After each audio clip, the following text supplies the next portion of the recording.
is Pamela Kuhn, and the curtain is up on Center Stage, the show about the arts and the artists behind their work. You know, I enjoy doing extensive research on my guests, and many times I feel as if I get to know them along the way. My guest today is someone who I feel I have known a long time, even though we have not previously met. Part of that is because he has lived on the big screen as an actor in television and film roles. Edoardo Ballerini has shared his talents with us through the gentle arc that he builds into the characters that he plays. There is a soft reckoning of understanding that you feel about him in his portrayals, and certainly a kindness and intimacy in his shaping of the written word as he speaks. The mellifluous quality of his voice is at once mesmerizing and calming. He has a deep relationship with the shaping of sound. Well, during COVID, I happened upon some of his performances while I was binge watching The Sopranos, Medium, and Boardwalk Empire. His recurring role as junkie Corky Caporale and friend to Christopher Moltisanti in The Sopranos was of particular interest to me. His appearance shone in every scene as his insatiable need for drugs was made even more uncomfortable by his acceptance of the life that had chosen him. But besides that, his distinctive good looks seemed to keep popping up. I was hooked. I needed to know this performer, and my curiosity followed the trail of his work, which has led me to his present success, or, as one Italian newspaper christened him, the Book Whisperer. For Edoardo has taken his golden voice and built a distinctive career as one of the most successful book and poetry narrators of our time. In 2020, Edoardo Ballerini and his work were featured in a stunning New York Times article written by Susan Dominus. From her writing, she says of my guest today, Edoardo Ballerini could be considered the Vladimir Horowitz within his profession. When the publisher, Recorded Books, needed someone to narrate all 5 volumes of Robert Alter's new acclaimed translation of the Hebrew Bible, Ballerini was chosen to read it. After years spent giving voice to novelists ranging from Dean Koontz to Ha Jin, Ballerini was now also the voice of God. Well, on Center Stage, I feel confident that Edoardo and I will have a stimulating meeting of the minds. We are both bound by the merit and sanctity of the human voice. I won't delay any longer. Welcome, Edoardo Ballerini. Welcome to Center Stage. What a delight to have you. Thank you for inviting me. It's a pleasure to talk to you. You have this countenance about you, as I said in the intro, that is at once sympathetic and almost empathic. I mean, that's the feel I get from you, not only in the parts that you play, but in your readings. Am I close there? Well, I don't know that I'm able to describe it that way. I always feel like you should really let other people describe your work. But I do try to put myself into everything I do. Mm-hmm. And I will say that I grew up in a household of bohemian artists and writers and poets and sculptors and musicians. And that was sort of what formed me as a young child. And I knew from the beginning of my life that I was going to do something creative. I didn't know quite what. At one point, I thought I was going to be a writer. And I took the written word very seriously through high school and college. And then I came into acting and I got some screen roles, as you mentioned. And then it all sort of dovetailed back into audiobooks, which was this growing field, which is kind of the perfect blend of the two. If you think about it, it's writing and performing together. And so I feel like I came to it after decades of training for something that I didn't know I was training for. It was just sort of all being built towards that. And so I do feel like I come to the recordings, at least, with this kind of depth of feeling and depth of care and responsibility, and the wonder of the written word. Just it's sort of what I thrive on. So I try to bring as much of that as possible on the screen. I would hope I do as well, but they are kind of different things. In a way. And I want to go backwards a little bit to your upbringing, because I know you're the son of Luigi Ballerini, who Mhm. was quite a noted poet. He was Italian, your mother was an American, and she was actually a photo historian, as I understand. Correct. Yeah. Where you were raised in this home, you must have had poets and writers coming in, and then you had the visual aspect with your mother. Right. It was as if you were made for being an actor in the end. Right. I mean, you're right. It was the written side and then the visual side, and that all came together. And then it sort of further came together when audiobooks took off to put that all together. Because I do, obviously, it's an oral experience, but I do think there's something visual about it, because the narrator is tasked with kind of creating the picture for the listener, right? That you want the world to be very much alive. And so when I record things, I try to see myself in the world. I try to see the characters, and I try to bring that to it. So even though it's not on its surface a visual medium, for me, it very much is. This is so exciting, because really what you're doing is conjuring up an entire smorgasbord of characters in one voice. Yeah. And you do it so well. And we'll get to that in a minute, but I have a couple of questions about your early life, because I'm kind of intrigued about the fact, here you grew up with the academics, and I'm sure that your parents really wanted you to have a similar life, something tells me. Yeah. But yet, after you graduated from Wesleyan, you received a scholarship to go to Rome to study Latin. But Yes. but you went to study with not just anyone. You went to study with a man who actually became a guru, of the Latin language. Yeah. Uh, can you speak about that? Why did it? Father Reginald Foster was an American priest in the Vatican. Every summer ran a free workshop for Latin for American students. One of my professors at Wesleyan told me about this, and I thought, okay, that'll be fun. I've studied some Latin. I'm a classicist. I'm a scholar. I'm on that path. Let me do this. And so I applied for this little scholarship I was given. It was very modest. It was enough to sort of get me there. And I started studying with Father Foster. And I quickly discovered that I was out of my depths, because the people that I was with were graduate students who went on to become professors at the University of Michigan and Yale and NYU and all these places. And I was just sort of this kid who just graduated college, who had a kind of scholarly background, who thought, oh, this will be fun to do for a summer. And it was sort of too much. So I joined an American theater company while I was in Rome. Quite on a whim, there was an ad in a paper that said American actors wanted. And I thought, okay, I'll go do that. I'm here. I'm here, I'm American, I'm an actor. But it was really sort of, I was kind of bored and lonely and didn't know what to do with myself. And this sort of presented itself. So I said, okay, I'll go do that. And so I left the scholarly academic side of my life behind. It sort of flipped in a moment. Although I will say that it was so much a part of me, and it's so much sort of a part of who I am, that it's always underneath the surface, Mhm. that scholarly side. I can still, feel myself somebody drawn to libraries and drawn to books and drawn to those kind of discussions, though I no way pretend that I'm a scholar. I just feel like I have that sort of in my soul. That's amazing. But you are a scholar, and you're teaching us through your narration of such a wide variety of books. I feel that walking into your voice is almost walking into a huge library at this point. I mean, it's so incredible.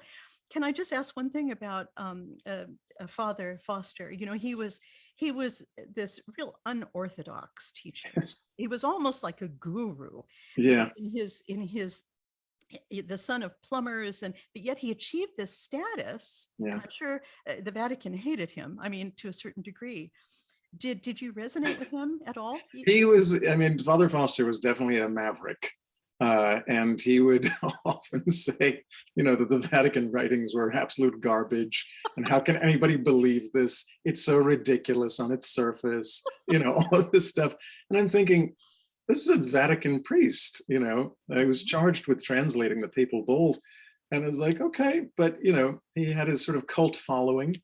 And I think he was good for that because it shakes it up, right? Yes. You do need people to challenge the orthodoxy. You do need that. And so I think he was very good that way. And as you rightly point out, he was this sort of Midwestern guy from a very blue collar family.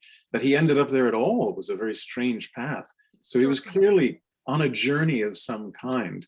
He was a fascinating man. He was such a character.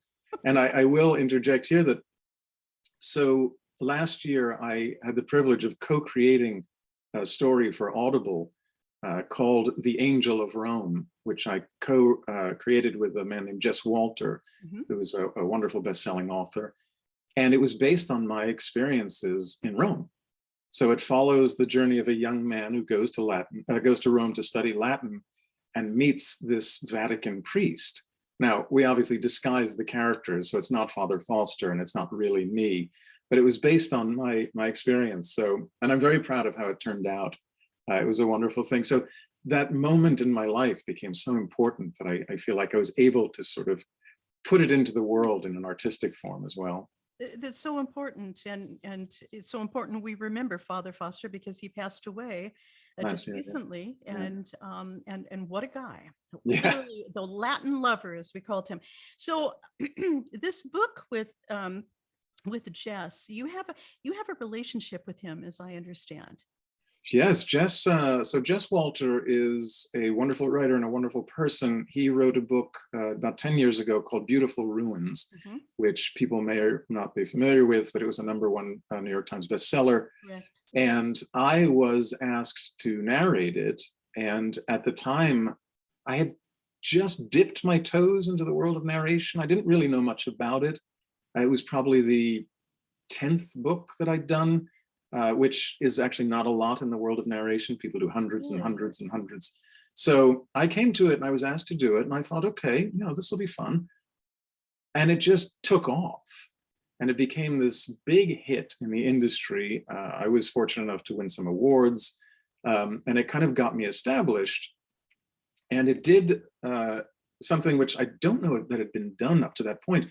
The audio book outsold the hardcover edition of the book, which was kind of unheard of at the time. And it was a kind of moment in the industry when people thought, wait a minute, this audio thing, there's something going on here. Audible was fairly new.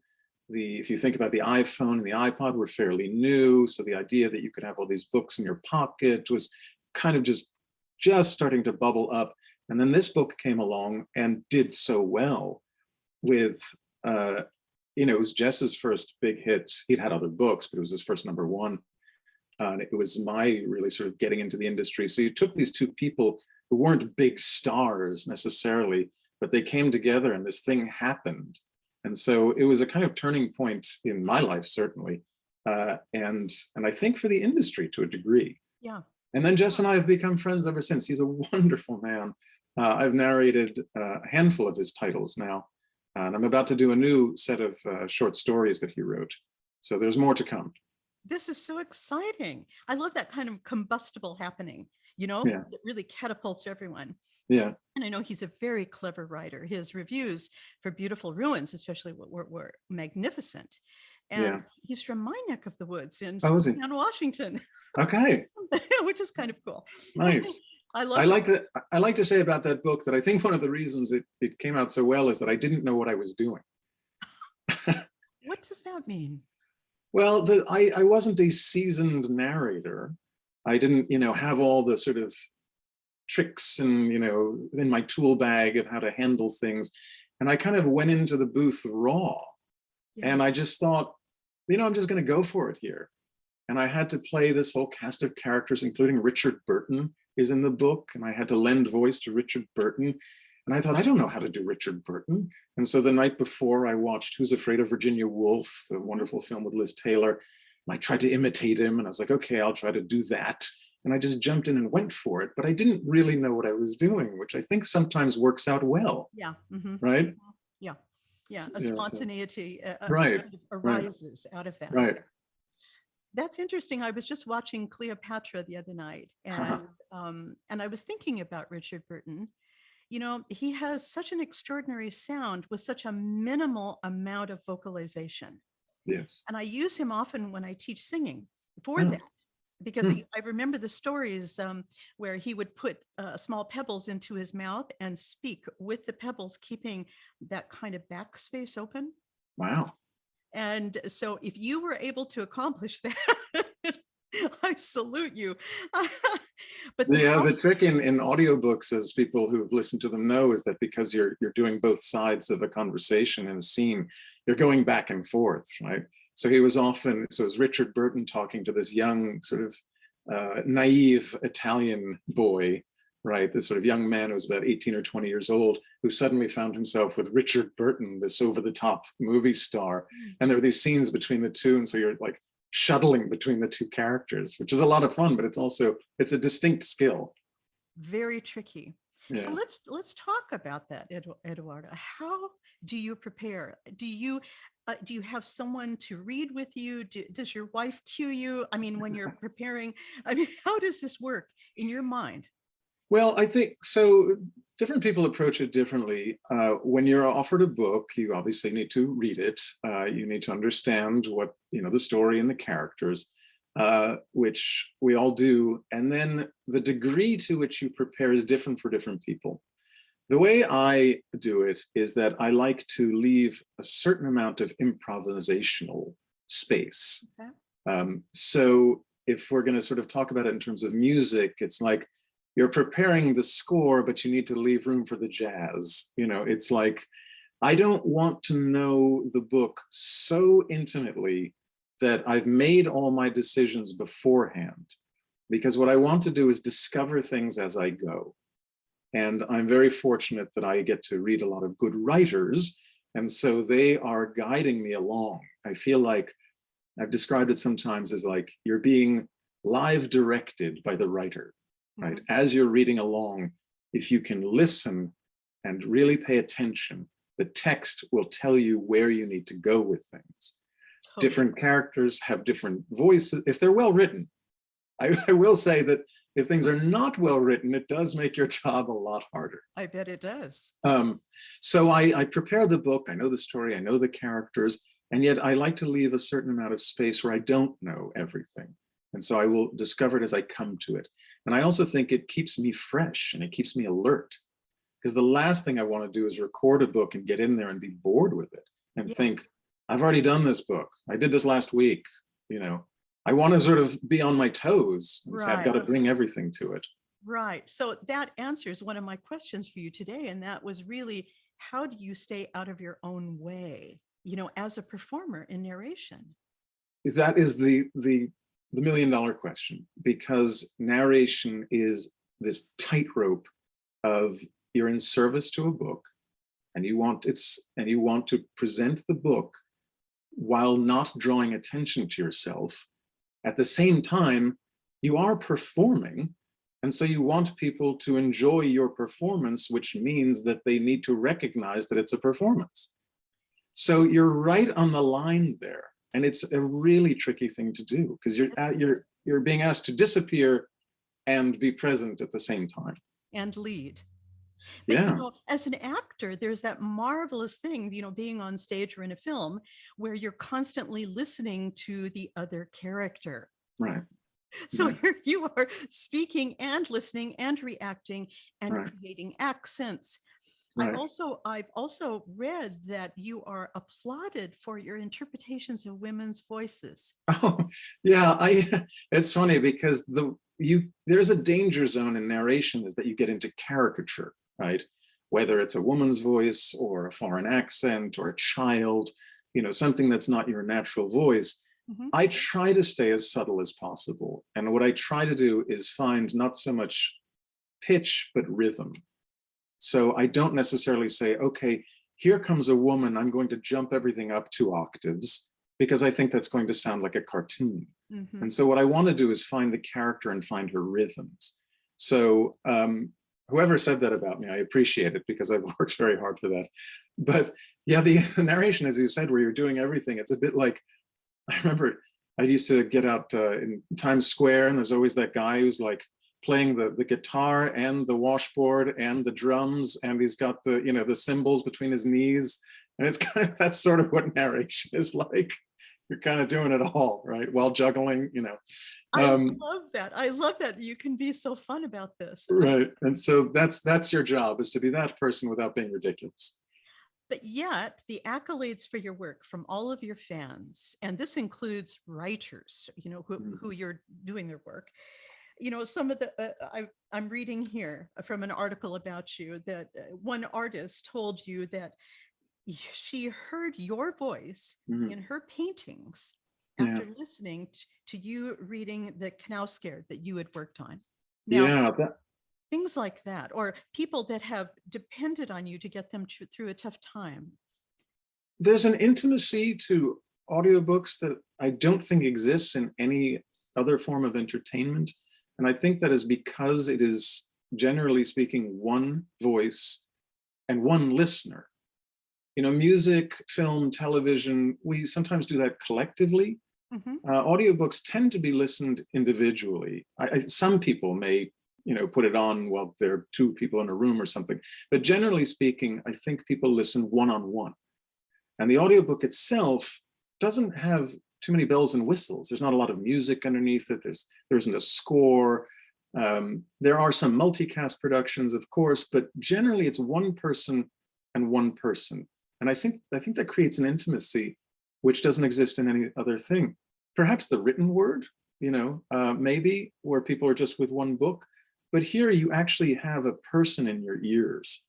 And because of the nature of the technology, people are sort of taking you with them. What I find extraordinary is that, so people will listen to you in their kitchen, then they'll jump into their car and they'll continue listening to you.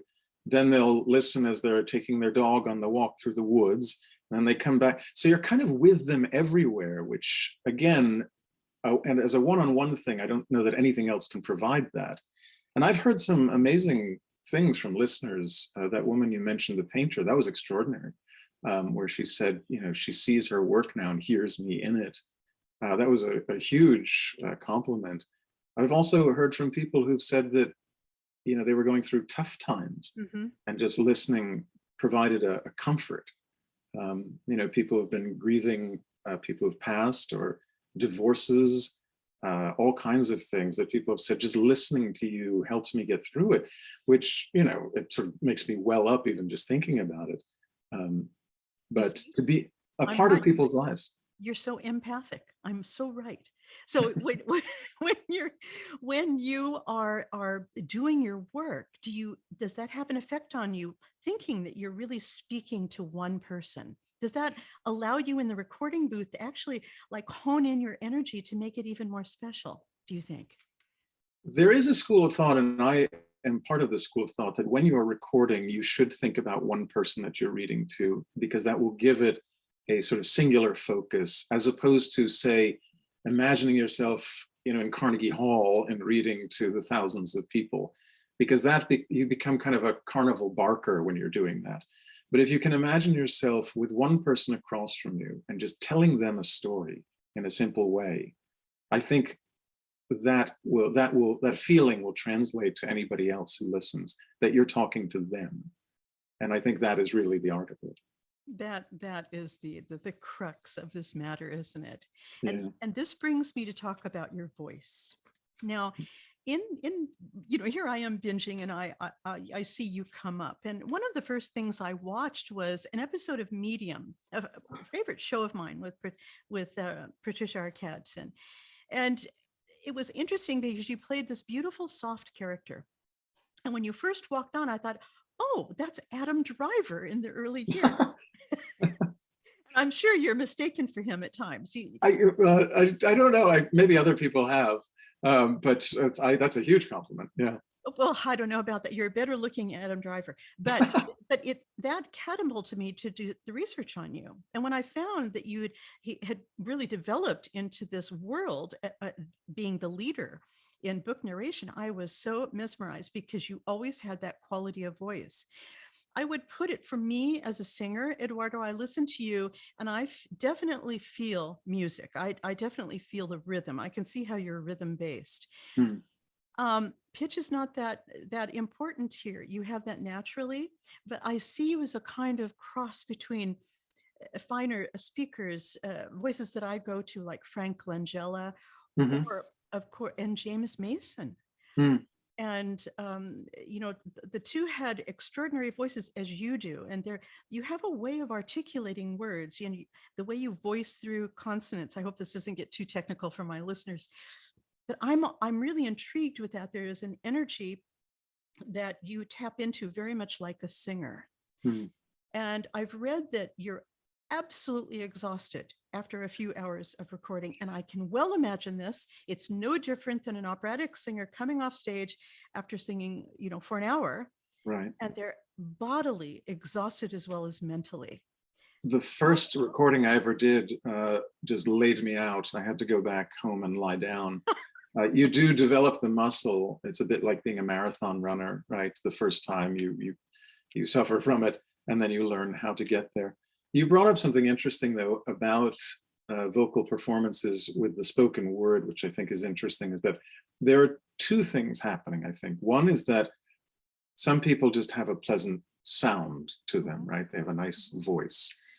We often think of like those deep baritones, who have like, it's just something very soothing and warm about them. And so we can kind of listen to them, whatever they're saying, we'll listen to them. But I think the other part of it, and in narration now especially, is the ability to tell a story and the ability to use language in a sort of a unique way. Like, how are you going to sound different from somebody else? And you talk about the musicality of it. I was raised on poetry, my father being a poet, and I was, dragged to readings as a child. And I also joined a musical group when I was about 10 years old and performed with them. And the music was always a part of my life. I studied piano as a child. Now I play guitar, and every free moment I have, I sort of grab the guitar and just sort of put it in my lap and just start plucking some notes. I need to hear that. Mm-hmm. And so I try to, whether I have a nice voice naturally or not is not for me to say, but I do try to infuse that musicality into it. And I think that is what people are responding to. Yes. Yeah, that it's not just like, oh, he has a nice voice, but he's sort of doing something with it. Yes. Yeah. Yes. The phraseology, the arc of a phrase. Right. And I will underline again that I'm extraordinarily fortunate that I get to read some good writers. So I'm working with good material, that helps a lot, We'll get to that in a minute, but first I have to ask, who did you go to for vocal training in the beginning, or did you? I did not. Oh. I did not. You mean at the beginning of my audiobook career? Yes, yes. No, I did not. I just jumped in, and then I quickly learned that I was abusing my voice. I lost my voice at some point and had to go see a specialist. I couldn't speak. And then a couple of friends in the industry gave me some advice about how to manage my voice. One of which, and I'm not ashamed to admit it, is a little bit of whiskey in the evening. Just kind of helps numb things after a long day, which I find very helpful. It's a little medicine. Absolutely. But also just, I sort of joke sometimes that I don't ever yell at my children because I don't want to hurt my voice. And I remember I did once, something happened and I said, oh, blah, blah, blah, and I went hoarse. And I thought, well, now I can't go to work, So I said, okay, don't ever do that again. Don't sing along with the radio in the car, don't do that kind of thing. Try to keep control of your voice. But as far as studying was somebody I never did. How interesting. Yeah. You've been blessed. I tell you, you've been blessed. Interesting. You speak about raising your voice at children. I understand you have 2 children, and I do. you adore. I do it when I do not yell at them. Yeah. But if you go to an ear, nose, and throat specialist, the first thing they ask you is if you have children, because the temptation to yell and not, I mean, singing is actually a supported a form of glorified screaming. Right. As long as it's supported, with breast support, it's okay. It's when it's not. And when we scream at kids, it's never supported. It's just Right. a reactive kind of thing. Right. So Right. you have to be very cautious about that. And I would imagine when you're doing your recordings, you have to be conscious of how long you can go for without the voice starting to suffer. Yes, I have learned, I have my rhythms. After about an hour and 15 minutes, I have to take a break. There's a lot of tea and honey involved. Mhm. There's a lot of water involved. There's also, little things like making sure your stomach isn't grumbling, because that all gets picked up on the mic, and you have to eat certain foods at certain times. Correct. It's a bit, it's very much like being an athlete. You have to worry about your body as much as your brain interpreting the words. And yet it's all done in this very sort of still pose. You're in this booth with the microphone and you're not really moving, which the first few times I did it, I found very unnerving. It's like, I'm just sitting here. But fortunately, I had a meditation practice, and I managed to sort of blend the two. And I thought, well, this is just like sitting in meditation. I'm active and I'm working, but I know how to sit still for a long time. How interesting. So do you have a recording studio in your home? I do. I live in Westchester County, New York, and I have it's an old house which was once owned by a silent movie actor, and in the basement was a wine cellar, which I converted to my studio. Which I always think is kind of neat. It's like a silent movie actor, his wine cellar is now being used as a recording studio, right? What a It's the exact paradox. opposite, right? Oh, It's a small little space, but it works. It's not one of these glamorous big rooms. And do you set up acoustical shells? Have you just let the natural acoustic? Yeah, I sort of framed it out and had it all padded, and it's sort of felt and insulation and other paddings and things, and it's got a good sound, I will say. So. It certainly does. I have to say, Edoardo Ballerini, I don't know that I could put myself in a studio for an hour and 15 minutes and speak without error. Well, yeah. There are errors, of course. We do have to go back and fix things, but yeah. Do you put yourself in, you talk about meditation. I know before I perform, I have to do something similar to center myself, or otherwise the anxiety is too much. And of course, when there is an error and the eventual editing, have you just got yourself into a kind of mantra of just letting it flow then? I do have a routine. I do have a rhythm. I think the way a lot of actors and musicians and athletes do. I have certain things that I like to do at certain times before I record, and that can involve eating something, or I usually spend a couple of minutes in my booth with everything off before I start work, as just a moment to kind of center myself and say, okay, here we are, we're going to do this now, we're going to be here most of the day, let's get ready for this. And so I take that moment. But as with any reflex, any muscle that I've developed, it comes pretty quickly now. Mm-hmm. It doesn't take me that long to sort of get in the zone to be ready to do these things. Oh, I can kind of snap into it. That is fantastic. Who would have known when you went off to Rome to study Latin that this would be the eventual career success? I know it's a bizarre path. And I do tell people, I think, well, a couple of things. First of all, in the arts, I think you always have to be open to changes and to see trends that are coming. When I started as wanting to be a film actor, TV was taboo. Nobody wanted to be on television. That was considered a lower art form, right? And that started to crack. And now everybody wants to be on TV, right? That's where you want to be. You want to be on a great series on Netflix, right? And so, and audiobooks didn't really exist in a big way. Certainly they existed, but not, the industry wasn't what it is now. So there were things that I hadn't even imagined when I started that now I'm a part of. And so I tell people, I always tell young actors, just, be aware of what's going on around you and be open to things, because you might find that what you think you want now is not what you're going to be doing later. But don't discounted as something like, oh, that won't be satisfying to me, because it could be extraordinarily satisfying. So You know, well put. I had a moment when I was recording the Karlova Knausgaard stuff where I was also in a TV series, and the TV series got canceled, and the Knausgaard was providing me such like artistic fulfillment, and I felt so deep into the works that I thought, well, this world that I'd never imagined is actually giving me more pleasure and fulfillment than this other world that I, had worked 20 years in, and I didn't really know about it. So let me put more energy over here. And I hopefully there's a lesson, for all of us in that you don't know what's coming, and you don't know what's actually going to make you happy. I think the lesson is there if we choose to be present to Yeah. see it. Yeah. And certainly with COVID, we have all experienced the need to do some sort of pivot. Yeah. Pivot is a word that gets to me. I did a show on this once about silly words we've made up during COVID. I talk about pivot, and I think about a ballet dancer actually doing a pivot on point. My husband started out life as a dancer. A pivot in any kind of transition, I look at the ability for us to walk through a new door. It's not unlike Alice in Wonderland, when Right. perhaps we're given the right door, Right. and if you're aware enough, you will open it, and Yeah. God knows what will be on the other side. Yeah, I think where we get in trouble is if we're too rigid in our beliefs about what we should be doing, because then I think you'll actually miss a lot of opportunities.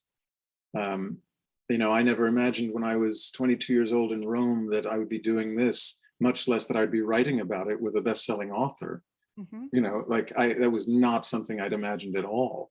And yet it turned out to be one of the highlights of a very difficult year for all of us. Because of the pandemic, it was a sort of a big bright spot in it for me. Absolutely. So I had no idea that would have been the case. Has that been your COVID silver lining? Because Eduardo, I do believe that we all have a silver lining in COVID. It's given us all the chance to stop and reflect and look Yeah. inwards. Yeah. And here you are at home in your own recording studio with your lovely family.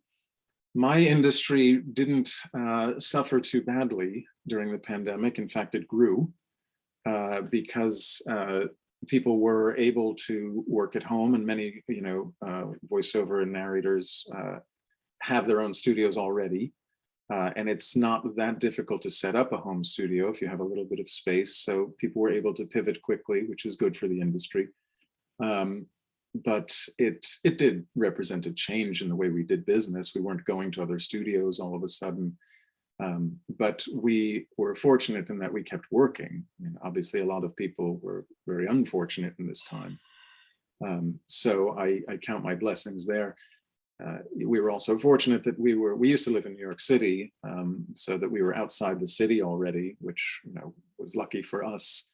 So I have to say, to be perfectly fair, didn't suffer too badly in all of this for various reasons. Mm-hmm. Mm-hmm. Certainly not compared to how other people have suffered it. This is amazing. So I understand that you do write blogs and you do speak to actors about surviving the business. And Yeah. we know it's tricky. But what do you think the main element to survival in acting is, Eduardo? I do think that, as we've discussed, there has to be an openness to allowing for things to present themselves to you.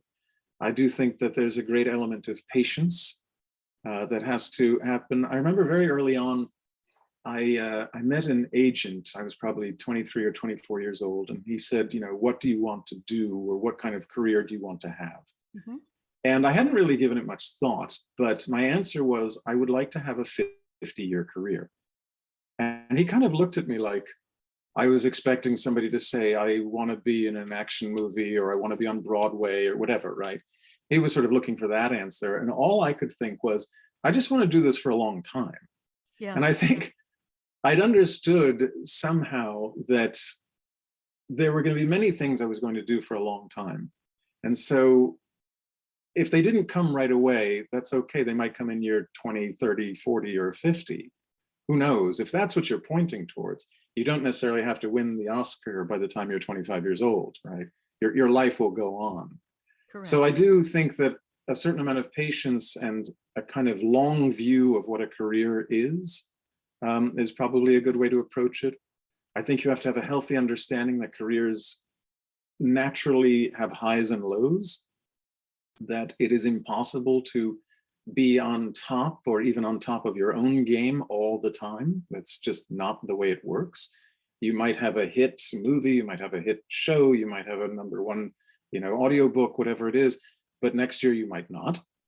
But that doesn't mean that you're out of it. That doesn't mean that you're done in the industry. It just means that, that's the way your life is going. Yes. So I think what I'm trying to say is to take a long view of things, I think is a very healthy approach. Yeah, I do too. I think it helps to minimize the frustrations you feel in the short term when you don't get that part, or you get that bad review, or whatever happens, right? You think, that's okay, this is just a part of something much bigger.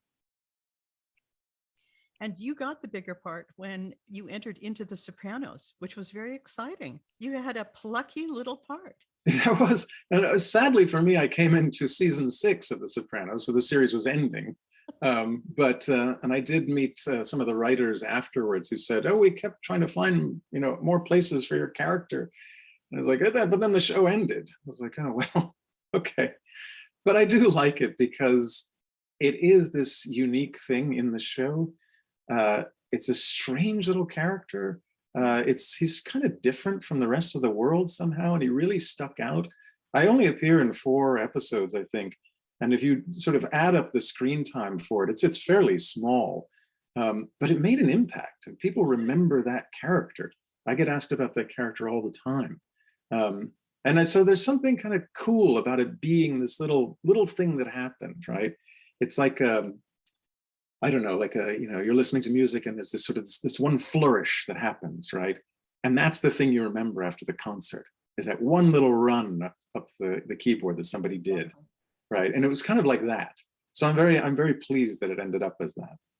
That's fantastic for you. I mean, first of all, to be in this iconic series that Hmm. changed, television really forever. Yeah. And to have that moment that stole the show. But again, that softness about you, that internal softness that comes through in your acting was perfect for the part of Corky. It made us feel for him in this real world that was so rough. Yeah, he, David Chase, the creator and writer of the series, was one of the great strengths of the series, I think, was that there was no weak point. There was never something that you thought, oh, that's really not up to Sopranos level. And I think the character of Corky was that way too. You felt this whole world around this one character, even though you only saw him a handful of times. And you did sort of wonder what was going on with him. And there was something intriguing, like, who is this guy? Where did he come from? What's going on with him? And there was enough there for you to think that there was a fully fleshed out character, even though you really only saw him in bits and pieces. Exactly. Agreed. Yeah. What was the experience like working with James Gandolfini and the rest of the cast? I worked mostly with Michael Imperioli, who plays Christopher on the show. And then I had a few scenes where I encountered the rest of them, but most of my stuff was with Michael. Michael's a wonderful guy. He's extremely generous as an actor. He's very soft-spoken himself.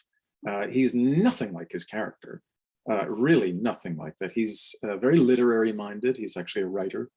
And he has a big, deep Buddhist practice that he teaches. Oh my God. Yeah, he opened a temple downtown in Manhattan. And we've stayed friends since then.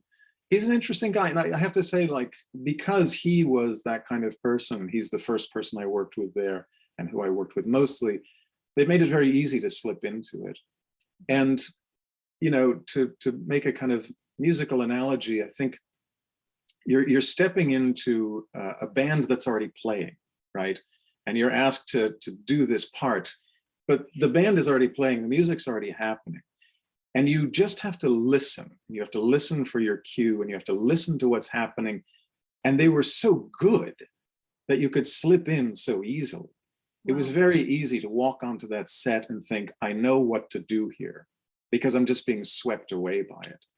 It's the way some people say, like, when they're acting opposite a great actor or actress, that the lines just come out, Yeah. right? They don't really have to think about it so hard. They don't have to work so hard.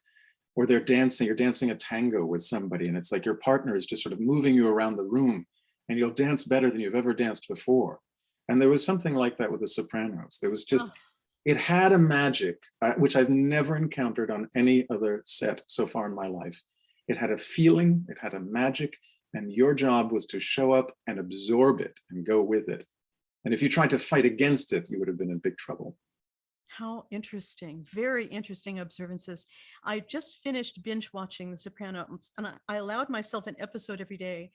And the effect was so different than initially watching it when we were only allowed once a week. Right. I was actually so swept into the entire dynamic of Yeah. this family. And also, but just also this fantastic sensitivity of James Gandolfini's character. I mean, it's Yeah. really interesting, you know, that was. Yeah, I had one encounter with Jim that, so I showed up on set. It was late at night, and they were filming one scene, and I was getting ready for another one. I wasn't in the scene with him, and there was a break in the action, and I went to go get a cup of tea in at what they call craft services, where they have all the food out in a little trailer. And I walked in, and there was Jim, and he's a very large man. He's very tall. He's a big bear of a man. Yeah. And he was standing there, and he was getting himself a tea or a coffee or something. And I just kind of looked up. I didn't quite know what to say. And I didn't know if I was sort of disturbing his quiet moments, between takes or something. I just kind of stood there quietly, and he looked over, and he had this impish smile that he looked very much like a little boy when he smiled. He looked like a little 8-year-old boy or something, which you see in the show too. Yes. Yes, you And do. so he looked over, and he gave me this little smile, and suddenly this big 6'3" hulking man turned into this little child in front of me. And it was right there, being 2 feet away from him, that they understood the depth of him as an actor, that he had all of that, because he had this big hulking menace, and yet he had this soft side to him, which you can't teach. You can't learn that. You can't teach that. He just had it. And there was something energetic about him. And he was the root of the show, obviously. And he was the reason that the whole show had the energy it had.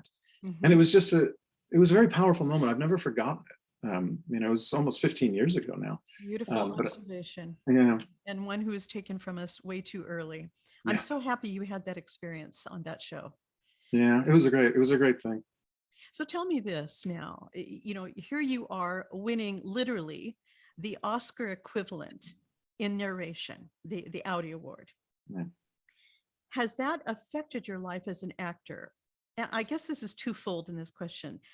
Can you just stop right here and never go back to acting? Or do you feel that actually the success in narration will help you as an actor going forward?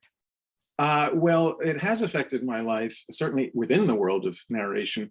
I was fortunate enough to win the Best Male Narrator Award twice, one for Beautiful Ruins, the Jess Walter book, and one for a Dean Koontz book. And that has certainly changed my standing in that industry. I get authors asking for me to do their book, which is a wonderful thing. It's very flattering. As far as the other stuff, well, I'm going to tease you with something now, and I apologize that I'm not going to fill in the details, but I am going back to film and television this year, and I'm going to be on a series.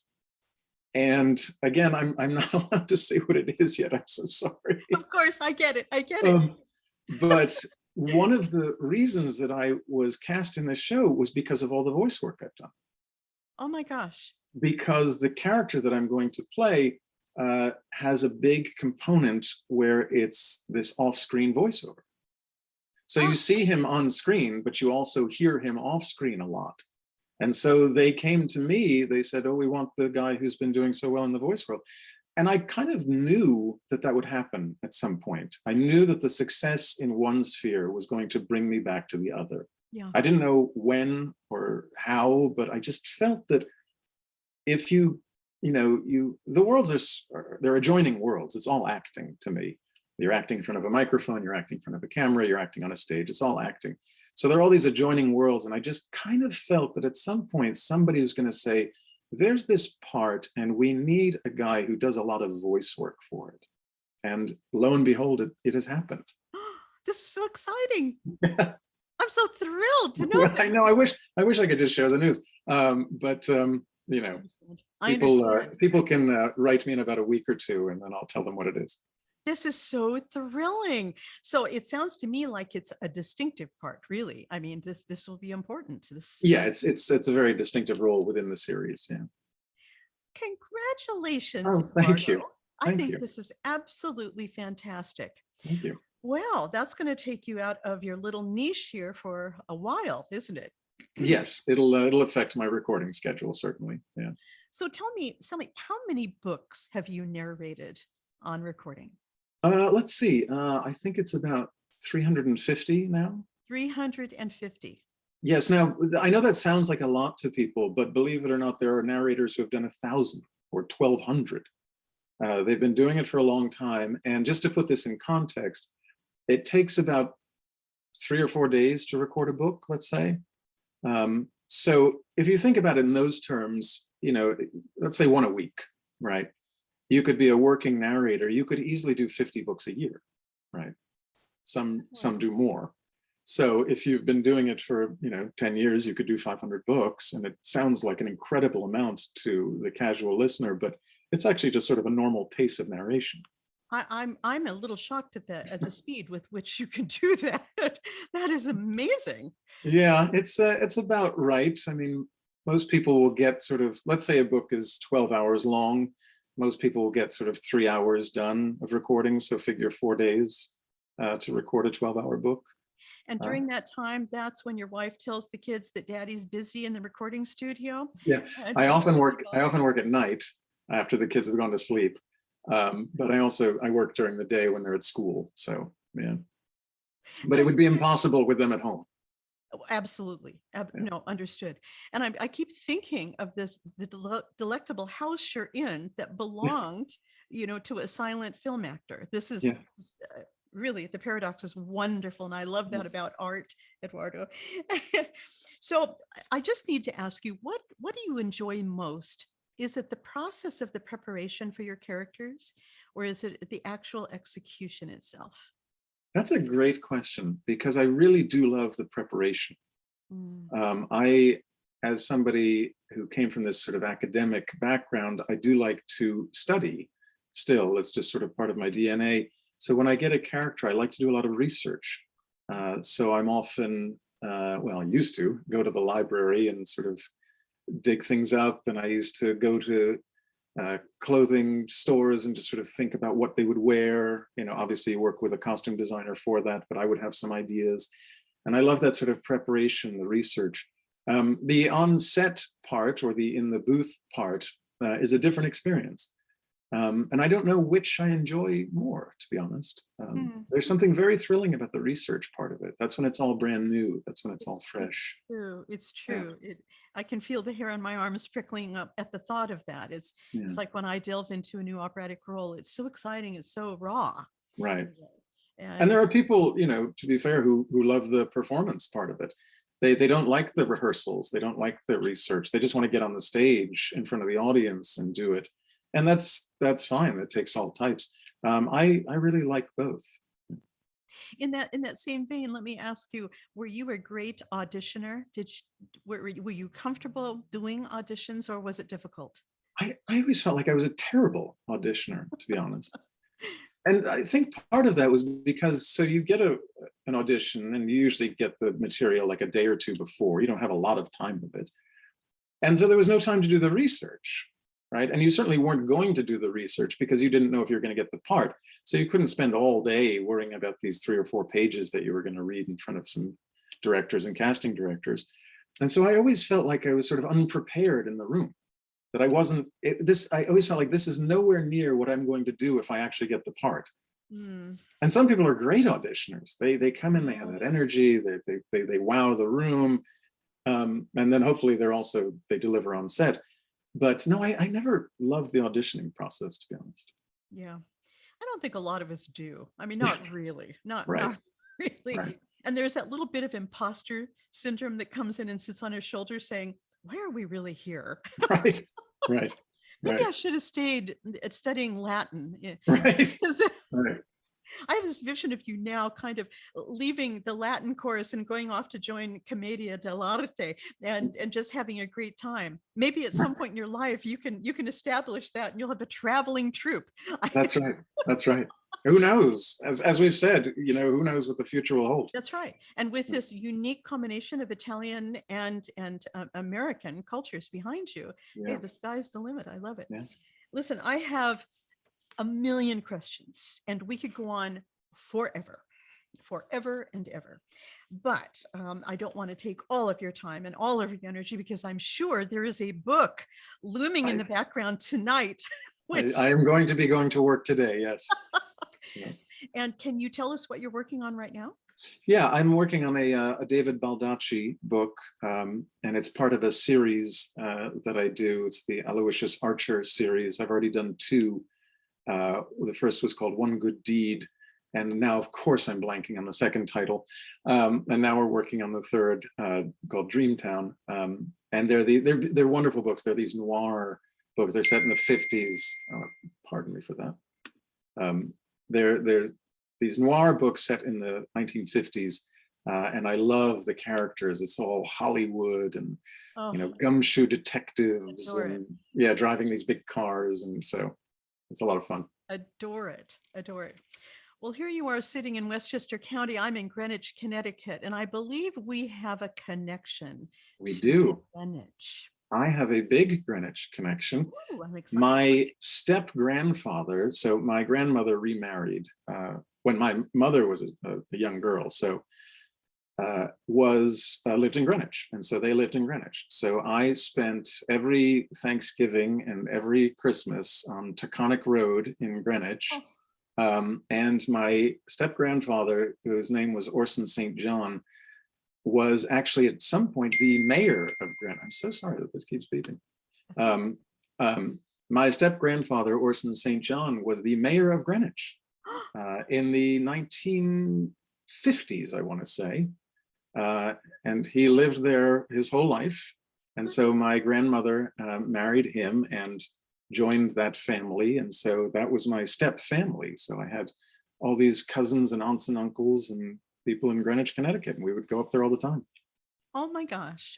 We can't entice you to move here. And I'm pretty settled where I am. I love it. Well, this has been so special. I've adored every moment of this. I wish we could go on for another hour because certainly we could explore the meaning of what silence means in your readings and more musical aspects of what you do. And again, congratulations on this new series. This is Thank you. I will let you know what it is as soon as I'm able. Just promise me you won't become so famous that you forget us here. Okay. That is not going to happen at this point in my life. You are so real. I adore this. Thank you. I just have one more really important question to ask you. Yeah. If there was one word or phrase which really describes you, the interior of you, what you bring to this life, what would that be? That is an extraordinary question. I wanted my instinct was to say serenity, but I know myself better than that, and so I know that that's not always the case. It's some sort of serenity with a twist of turbulence. I don't know if there's one word or the right phrase. That's a great question, though. I'm gonna have to think about that. Actually, I like the twist of turbulence. That is perfect. Yeah. We have never had that on Center Stage. That's fantastic. Right. Serenity with a twist of turbulence. That's me. Right. Well, the dash of turbulence will be enough to keep you on your toes in everything you're about to do going forward. And yes, wish you all the best. I can't wait to buy all of your books and listen to that glorious voice. And can I ask something of you? Of course. So recently, a Vietnamese monk, Thich Nhat Hanh, passed away, and I had the good fortune to read a number of his books. They had enormous influence on my life before I was into narration. And it was a sad, but at the same time, sort of joyous moment because he gave so much. And I would love to read a passage of Oh, his. please. So it's a short passage, but it has to do with artists. So I thought it would be appropriate. Thank you. By living your life, by producing works of art, you contribute to the work of the collective awakening of our people. A bodhisattva is someone who is awake, mindful, and motivated by a desire to help others to wake up. The artist, the actor, the filmmaker, the novelist may be inspired by a desire to become a bodhisattva, helping with the awakening of the people, helping them to touch the seed of joy, of peace, of happiness in themselves, helping them to remove and transform the seeds of discrimination and fear and craving. The artist can do all this. If you are motivated by that desire, you will have so much joy and energy that fame and power will not appeal to you anymore. Nothing can be compared with that kind of joy, knowing that your life on earth is beautiful and is helpful. So beautifully put. Yeah. Edoardo Ballerini, Yeah. so beautifully put. I know that this monk meant a lot to you, as he's meant to so many of us. Yeah. And he's only gone in body. That's true. His spirit lives on through you. Listen, I have to thank you so much for today. Center Thank stage, you. Edoardo Ballerini. You are a prince among men. You're really very are. kind.